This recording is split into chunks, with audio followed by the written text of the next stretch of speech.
Hello everybody and welcome to the first video of the beginner's guide to Tarkov. I'm going to be going through just a couple of things that you may expect within your first 10 to 15 minutes of actually opening the game. Now, as you can see up on screen, I do have my profile data loading right now. This won't be exactly what it is that you guys will see, but I'll go into a little bit more of that information as well. Usually when starting up the game, it will ask you to do a couple of things. You'll either be asked to choose your faction and then following that your name, or vice versa. So there are two main factions in the game currently. There are the Bears, which are Russian operatives, and the USEC, which are usually voiced by American voice actors. The Bears obviously speak in Russian, whereas the USECs, they actually speak in English. So that is always something to keep in mind. Now on screen, you can see the main menu. Right now I'm hovering over the Escape from Tarkov option.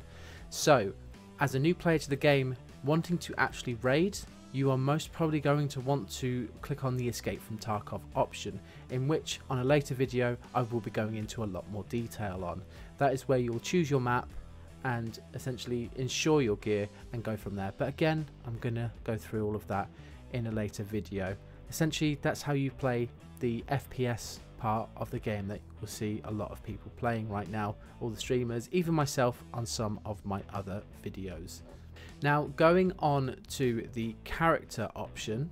The character option in the game is where you'll be spending most of your time outside of the raid. Currently, right now, what is held within the character section are your overall stats in game, your stash, so where all of your equipment that you found within your raid, all of your armor, all of your weapons, everything that you need will be in that location. It's also where you get to see where your level is, you know, what tasks you've got, your skills as well. That's where you'll find so much information, so much, you know, all of your gear. And like I said, this is going to be a location you're going to spend a lot of time in when you're outside of the raid. Following that, the next option is the trading option. This is the location where you will find a lot of the traders. So there are 8 traders in total, plus the flea market. You can find all of that information within this option. It's also the location to accept tasks. Tasks are essentially missions.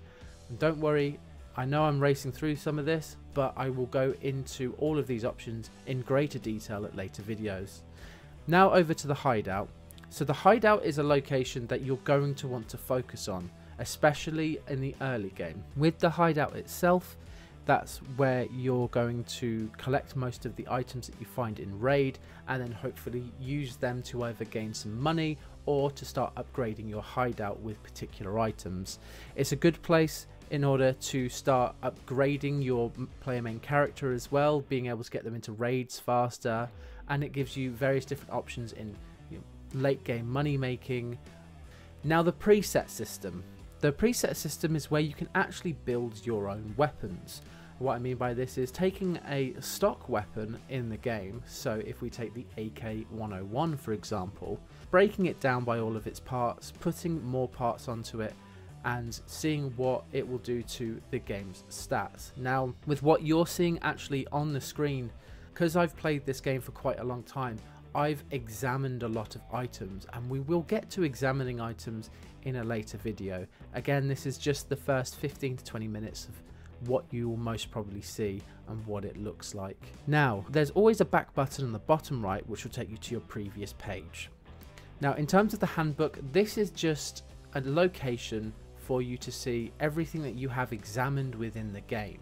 It's a good location to just figure out, you know, what have you examined, what potentially you need to examine for something, depending on what kind of external material you're using, whether or not you're trying to locate something within the hideout and you've not yet examined that item. Next is the messenger system. So the messenger system is also another important place within Tarkov. As you can see there, I've got 2 messages right now within this chat. One is from Proport, and that is to do with insurance.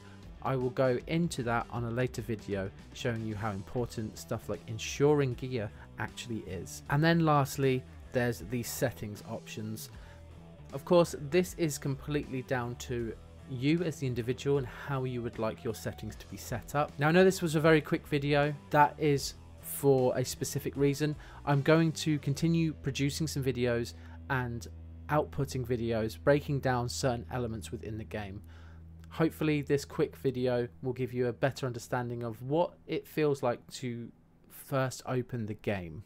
But for now guys, I'm going to leave you with that, and thank you so much for watching. Goodbye.